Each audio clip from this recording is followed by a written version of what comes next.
성경 말씀 욥기 31장 1절로 23절까지 말씀 교독해 올립니다. 내가 내 눈과 약속하였나니 어찌 처녀에게 주목하랴. 그리하면 위에 계신 하나님께서 내리시는 분깃이 무엇이겠으며 높은 곳에 전능자께서 주시는 기업이 무엇이겠느냐. 불의한 자에게는 환난이 아니겠느냐, 행악자에게는 불행이 아니겠느냐. 그가 내 길을 살피지 아니하시느냐, 내 걸음을 다 세지 아니하시느냐. 만일 내가 허위와 함께하고 내 발이 속임수에 빨랐다면 하나님께서 나를 공평한 저울에 달아보시고 그가 나의 온전함 아시기를 바라노라. 만일 내 걸음이 길에서 떠났거나 내 마음이 내 눈을 따랐거나 내 손이 더러운 것이 묻었다면 내가 심은 것을 타인이 먹으며 나의 수출이 뿌리채 뽑히기를 바라노라. 만일 내 마음이 여인에게 유혹되어 이웃의 문을 엿보아 문에서 숨어 기다렸다면 내 아내가 타인의 맷돌을 돌리며 타인과 더불어 동침하기를 바라노라. 그것은 참으로 음란한 일이니 재판에 회부할 죄악이요 멸망하도록 살은 불이니 나의 모든 소출을 뿌리째 뽑기를 바라노라. 만일 남종이나 여종이 나와 더불어 쟁론할 때에 내가 그의 권리를 저버렸다면 하나님이 일어나실 때에 내가 어떻게 하겠느냐? 하나님이 심판하실 때에 내가 무엇이라 대답하겠느냐? 나를 태 속에서 만드신 이가 그도 만들지 아니하셨느냐? 약 우리를 뱃속에 지으신 이가 한 분이 아니시냐? 내가 언제 가난한 자의 소원을 막았거나 과부의 눈으로 하여금 실망하게 하였던가? 나만 혼자 내 떡덩이를 먹고 고아에게 그 조각을 먹이지 아니하였던가? 내가 젊었을 때부터 그와 기르기를 그의 아버지처럼 하였으며 내가 어렸을 때부터 과부를 인도하였노라. 만일 내가 사람의 의복이 없어 죽어가는 것이나 가난한 자가 덮을 것이 없는 것을 못 본 채 했다면 만일 나의 양털로 그의 몸을 따뜻하게 입혀서 그의 허리가 나를 위하여 복을 빌게 하지 아니하였더라면 만일 나를 도와주는 자가 성문에 있음을 보고 내가 주먹을 들어 고아를 향해 휘둘렀다면 내 팔이 어깨뼈에서 떨어지고 내 발뼈가 그 자리에서 부스러지기를 바라노라. 나는 하나님의 재앙을 심히 두려워하고 그의 위엄으로 말미암아 그런 일을 할 수 없느니라. 아멘. 할렐루야. 사랑하는 주한교회 성도 여러분, 오늘도 살아계신 하나님의 임재 앞에서 복되고 평안한 믿음의 하루 되시기를 간절히 소망합니다. 이제 욥의 이 발언권을 가지는 이야기가 이제 막바지를 향해서 가고 있습니다. 자신의 고난 앞에서 자신을 위로하기 위해서 왔었던 이 자신의 친구들과 이야기가 어느 순간부터 위로가 아니라 질책으로 바뀌었고 또 대화가 아니라 논쟁으로 바뀌어져 왔었지요. 이 세 번의 이 세 바퀴에 달하는 이 논쟁 속에서 이제 마지막 부분을 향해서 욥이 자신의 이야기를 하고 있습니다. 이번 주간에 우리가 만났던 욥의 이야기들을 통해서 욥이 어떤 고백들을 했었죠? 내 과거에 내가 복과 행복을 누릴 수 있었고 많은 영향력을 나눠줄 수 있었던 것은 하나님께서 주셨기 때문입니다 라고 하는 것이었고, 그러나 그럼에도 불구하고 현실 속에서 찾아오는 이 사람들의 도전, 그리고 사회적으로 격리되어지고 사회적으로 굉장히 추락하게 되어지는 일들이 얼마나 괴로움을 야기하는 일인가에 대한 이야기들이 나왔었죠. 그런 어떤 상황 속에서 욥이 지금 하나님 앞에서 마지막 이야기를 합니다. 이것은 어떻게 보면 이 최후 변론에도 가깝기도 하고요. 어떻게 보면 이것은 굉장히 이 선언문이기도 합니다. 나는 하나님 앞에서 최선을 다했다. 그리고 만약에 죄가 있으면 그 죄값이 하나님의 살아계시기에 나에게 돌아올 것으로 여기면서 살아왔다라고 하는 것입니다. 욥은 하나님이 살아계시고 하나님이 다 보고 계시고 하나님이 다 판단하시기 때문에 나는 한날 한순간도 하나님 앞에서 이 불성실하게 살지 않기 위해서 노력했다라고 하는 것이죠. 언뜻 이 욥기 31장을 우리가 읽다 보면 그런 생각을 하게 됩니다. 뭐냐면 그래도 욥이 너무 생각보다 교만한 거 아닌가, 그렇죠? 아니 그래도 하나님 앞에서 이렇게까지 일거수일투족, 그렇죠? 오늘 이 31장 우리가 보면 이 5가지 정도가 나와 있거든요. 욥이 나 이러이러한 죄 가운데서 나 최선을 다했습니다. 그 죄에 빠지지 않기 위해서. 그런데 그 죄의 목록이 12개가 나옵니다. 그러니까 그 12개 속에서는 사실은 이 10계명에 대한 이야기를 다 아우르고 있어요. 욥이 그래도 이거는 너무 과한 거 아닌가? 이런 생각이 들기도 하지만, 근데 여러분 이 욥기 31장을 계속해서 곰곰이 묵상을 하다 보니까 그런 은혜를 가지게 됩니다. 무엇이냐면 이것은 단순히 욥이 자신의 무죄 주장만을 하는 이야기가 아니구나. 하나님께서 하나님 앞에 서는 사람들을 향한 이야기를 하고 계시는구나 라고 하는 겁니다. 예를 들면 여러분 시편 15편을 보면 시편이 이렇게 노래를 합니다. 여호와의 전, 여호와의 장막, 여호와의 성산에 오를 자가 누구냐? 그는 마음속으로 하나님의 공의를 행하고 입으로 합당한 것을 말하는 자이다 라고 하면서 이 하나님의 장막에 오를 자들의 마땅함들을 이야기를 합니다. 또 시편 24편을 봐도 마찬가지입니다. 하나님의 땅, 하나님의 임재 앞에 머무를 자가 누구냐? 그는 마음이 정결한 자고 그 손이 착한 행실을 행하는 자이다 라고 하면서 세세한 이야기들을 합니다. 그리고 또 여러분 신명기 26장을 보면 하나님께서 주실 그 약속의 땅에 도달할 이들에게 주어지는 책임이 따릅니다. 너희들이 정말 하나님의 말씀을 경외하고 약속의 땅에 도달하는 사람들이라면 어떻게 하냐면 너희가 드린 11조를 통해서 과부와 고아와 나그네를 대접하고 레위인들을 대접해라 라고 하면서 이 약자들에 대한 이 돌봄의 의무를 이야기를 하지요. 그러니까 하나님의 임재 앞에 서는 사람들, 하나님의 장막에 거할 사람들, 그리고 하나님께서 주실 약속의 땅에서 살아갈 사람들에게는 마땅히 하나님이 기대하시는 기대가 있다라고 하는 것이죠. 그리고 그것을 인식하고 그것을 들려주고 그리고 그것을 갖추기 위해서 성경이 요구하신다. 그래서 시편 15편과 24편에서 주의 장막에 머무를 자가 누구냐? 이런 사람이다. 하나님의 임재 앞에 설 사람이 이런 사람이다. 신명기에서 약속의 땅에 복의 땅에 도착할 사람들은 이런 사람들이다 라고 하는 것이죠. 마치 그러한 것처럼 욥기는 지금 하나님 앞에 서 있는 사람이 누구냐, 하나님 앞에서 자기 인생을 반추하는 사람이 누구이며 하나님의 사랑받는 사람이 누구인가라고 하는 거죠. 그는 어떤 사람이다? 호색하지 않는 사람이며 속이지 않는 사람이며 탐욕하지 않는 사람이며 간음하지 않는 사람이며 종의 형편을 무시하지 않는 사람이었다라고 하는 겁니다.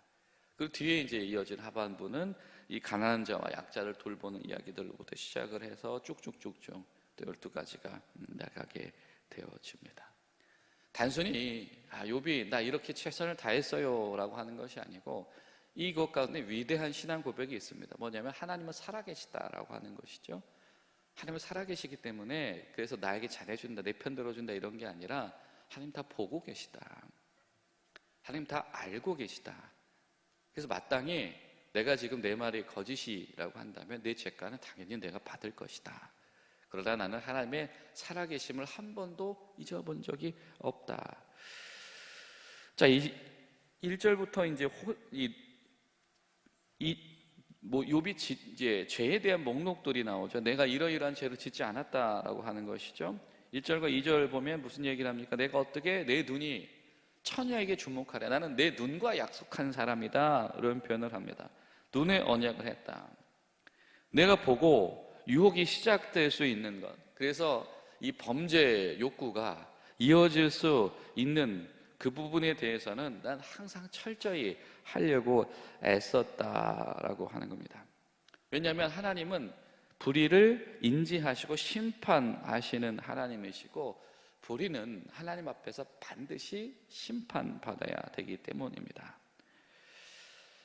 이런 표현들이 등장을 해요. 분깃이 무엇이겠으며 기업이 무엇이겠느냐. 분깃과 기업을 하나님 앞에서 배정받는다라고 하는 겁니다. 여러분, 분깃이라 기업이다라고 하는 것은 이 분배해서 반드시 유산으로 받게 되어진 것들을 이야기를 합니다.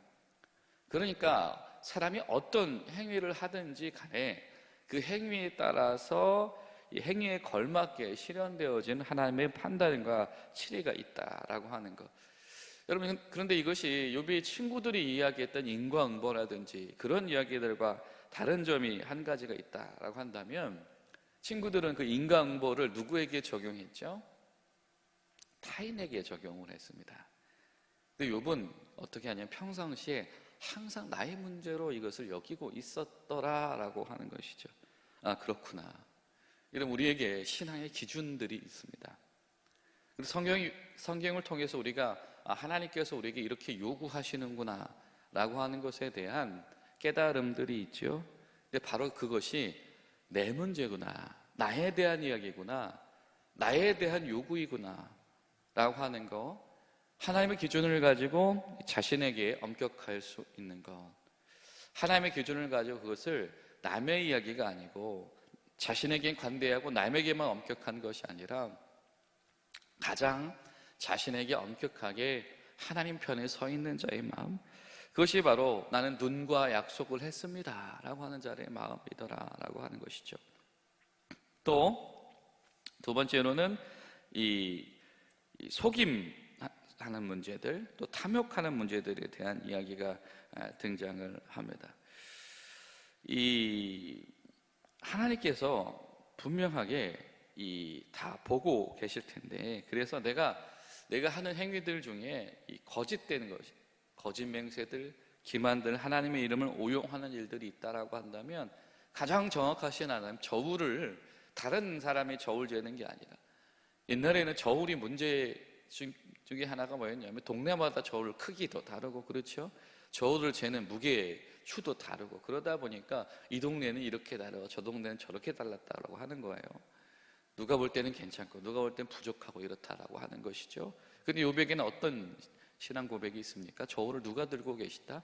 하나님이 들고 계시다. 그러니까 하나님께서 보시는 것 가운데, 하나님의 판단 가운데에서는 이것이 문제가 생기거나 오판되어질 일이 없다라고 하는 것이죠. 그런데 그 하나님께서 그렇게 정확하게 보고 계신데, 내가 나에게 유리하게 하기 위하여서 이 하나님의 이름을 공허하고 가치 없게 만드는 이 기만 행위들, 왜냐하면 약속을 담보한다라고 하는 것은 사실 하나님의 이름을 걸고 맹세하는 일과도 마찬가지이잖아요. 바로 그런 일들을 하지 않았다라고 하는 것이죠. 하나님의 이름을 가지고 재판에서 거짓으로 이야기하거나 사람들을 하나님께서 이렇게 말씀하셨어요 라고 이렇게 혼돈하게 하거나, 그리고 나아가서는 하나님 앞에 제사를 드리는 것도 마치 좋은 제사인 것처럼, 혹은 이 제사드린 평상시의 삶이 잘 준비되어져 있던 것처럼 가식적으로 행하는 것들, 사람을 속이든지 하나님을 속일 행위가 있든지 이 모든 것들을 이 성경은 전반적으로 일컬어서 이것을 바로 이 거짓된 행위다, 기만적인 행위다라고 이야기를 한다라고 하는 것이죠. 그런데 이거 절대 안 된다. 7절 8절을 보면 이런 표현이 등장을 해요. 만일 내 걸음이 길에서 떠났거나 내 마음이 내 눈을 따랐거나 내 손에 더러운 것이 묻었다면 내가 심은 것을 타인이 먹으면 나의 소출이 뿌리째 뽑힌다. 자, 무슨 얘기를 합니까? 눈에서 시작된 것이 이 길로 잠깐 가다 보니까 결국엔 어떻게 되어진다? 더러운 것이 묻어지게 되더라라고 하는 것이죠. 자신이 염려하는 이 불법적인 행동이라고 하는 것, 불의한 행동이다라고 하는 것은 반드시 이렇게 치명적인 결과를 받게 되어지는데, 마치 그것이 씨가 뿌려지면 열매가 맺어지는 것처럼 눈이 그쪽으로 끌리면 결과적으로는 그 죄악 가운데 빠져들 수 있다. 이렇게 되어질 때 절대 속일 수 없다. 사람은 속일 수 있어도 하나님은 속일 수 없다라고 하는 것. 그리고 이것을 대대로 이건 내가 나 혼자만이 아는 것이 아니고 내가 우리 집안 사람들에게 다 가르치려고 노력했고 이것을 알아야 된다. 이런 사람은 속일 수 있어도 하나님을 속일 수 없다라고 하는 음성을 하나님께서 오늘 우리에게 들려주신다라고 하는 것이죠. 사람을 어떻게 현혹시켜서 잠깐 이롭게 될지는 몰라도 사람들 앞에서 거룩한 예배자의 모습을 갖추고 있을지는 몰라도 그러는 것이 저울을 들고 계신 하나님 앞에서는 아무런 의미가 없는 허망한 짓이다라고 하는 것이죠. 9절부터는 간음 얘기가 나옵니다. 여자에 의해서 이 마음이 끌리는 눈에 대해서도 엄격하였지만 이웃의 아내를 간음하거나 간음하려고 하는 계획도 가지지 않았다. 문에 숨어 기다려서 호시탐탐 기회를 노리지도 않았다. 이 결혼 관계 안으로 침입하게 되어지는 이 간음 행위, 그리고 타인의 것에 욕심을 내게 되어지는 탐욕의 행위들, 이런 것들, 이거 하나님 앞에서 반드시 재가를 치르고 하나님이 나에게 그 상응하는 충격과 상실을 주실 것이다 라고 하는 바로 그런 이야기를 하고 있습니다. 또 13절부터는 이 종들의 권리들에 대한 문제를 이야기를 하죠. 내가 내 종들이 나에게 할 말이 있다고 할 때 그들을 함부로 대하지 않으려고 했다. 만약 내가 그 종들을 함부로 대했더라면 내가 지금 하나님 앞에서 무슨 말을 하겠느냐라고 하는 것이죠. 그리고 놀라운 이야기를 합니다. 똑같이 창조됐다. 하나님 앞에서 똑같은 자이다. 욥이 되게 굉장히 위대한 선언 두 가지를 하고 있는 것이죠. 욥이 지금 하나님 앞에서 이렇게 막 자기가 하고 싶은 말을 다 하는 이유는 뭐냐면 평상시 욥이 그런 생각을 가지고 있었던 겁니다. 하나님이 나를 이 집주인으로 지으신 분도 하나님이시고 저들 종들을 지으신 분도 하나님이신데 그런데 하나님 앞에서 다 똑같은 피조물이다라고 하는 것이죠. 그래서 그 종들의 이야기를 귀담아 들으려고 노력을 했고 종들도 하고 싶은 말을 할 수 있어야 된다라고 하는 신념을 가지고 있었다라고 하는 겁니다. 그 이야기는 하나님께서 그것을 원하신다라고 하는 것. 그리고 마치 욥이 종들이 자신에게 그렇게 말할 수 있었던 것처럼 자신도 하나님 앞에서 말할 수 있는 기회를 갖기를 원하시지요. 자, 하나님은 한 분이시다라는 이야기, 그리고 그 한 분이신 하나님이 지으신 이들이 하나님의 피조물인 동시에 똑같이 하나님 앞에서 중요한 존재들이다라고 하는 하나님 앞에서 만인이 평등하다 뭐 이런 거창한 이야기를 하고 있는 것다기보다는 이미 그 삶 속에서 그 마음을 실천하고 있었던 사람이 바로 욥이다라고 하는 것이죠. 그리고 무엇보다도 이 과정 가운데서 하나님의 한 분이시다라고 하는 위대한 고백을 하고 있다라고 하는 겁니다. 그리고 5절과 16절부터 23절까지 보게 되어지면 이 가난한 자들, 약자들의 요구를 한 번도 외면한 적이 없다. 도움을 필요로 하는 사람들에 대한 관심을 끄지 않았다라고 하는 것이죠. 그리고 이 도움을 지속적으로 누군가가 요구할 때에 사실은 그 손길을 매번 내밀기도 쉽지 않고 그들에 대해서 매번 좋은 마음을 가지는 것도 여러분 쉽지 않지 않습니까? 그렇죠? 우리가 이 선대한다라고 하는 것도 누군가를 돕는다라고 하는 것도 이거 지속적으로 한다라고 하는 것은 이건 정말로 위대한 일인 것이고 그런 일을 감당하고 있으신 분들은 그 마음속에 이미 하나님의 중심이 자리 잡고 계신 겁니다. 그러니까 그것을 가능하게 해주시는 것이지요. 가난한 자나 과부나 고아의 요구를 거부하지 않았고 그들의 필요를 채워주기 위해서 노력했다. 마치 내가 그의 아버지가 된 것처럼 그를 챙기려고 노력을 했다라고 하는 것. 소외된 사람들을 일찍부터 이끌고 그들을 보호하려고 했다라고 하는 것. 여러분 그런데 아십니까? 이 이야기가 무슨 이야기냐면 구약 전반에 있는 이야기이죠. 고아와 같이 내버려 두지 않고 아버지가 되어주신 하나님, 그리고 그들을 어떻게 내 양떼처럼 이끌고 보호하시는 하나님, 그 하나님의 성품을 반영한 것이 바로 이 약자, 그리고 갈 곳을 잃은 자들을 보호하는 역할이더라라고 하는 것이죠.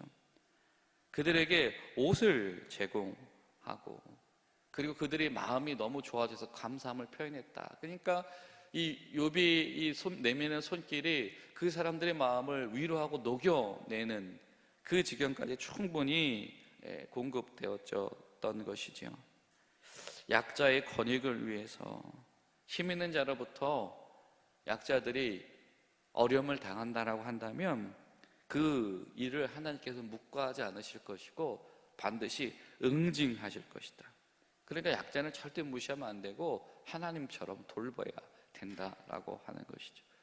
욥은 늘 이 생각을 가지고 하나님 앞에서 그렇게 열심히 제사하던 욥, 자식들의 이름 하나하나를 가지고 하나님 앞에서 예배 자리를 열어주던 욥은 그냥 예배만 그렇게 열심히 했던 사람이 아니고 그 삶의 전반에 있어서 하나님 앞에 서는 자로 이렇게 최선을 다했다. 그런데 앞서서 이 욥의 탄식을 다 듣고 계셨던 하나님이 지금 욥기 31장을 통해서 뭐라고 말씀하시는 거예요? 다 보고 계셨다. 욥이 그렇게 하나님 앞에 서기 위해서 일상 가운데 최선을 다하는 것을 하나님이 다 보고 계셨다. 사랑하는 여러분, 다 보고 계시며 다 저울질로 판단하실 수 있으시며 다 알고 계셔서 때로는 상을 주시고 응징하실 수 있는 하나님께서 이 성도들의 그 부단한 노력을 다 보고 계시다. 하나님 앞에 서기 위해서 하루하루 하나님을 의식하고 의지하면서 그 최선을 다하는 그 모습을 하나님이 다 보고 계시다. 여러분, 오늘도 그렇게 다 보고 계신 하나님 앞에서 다시 한번 용기와 힘을 얻게 되시는 저 여러분들 되시기를 예수님의 이름으로 축복합니다. 기도하시겠습니다. 좋으신 하나님, 주님 감사합니다.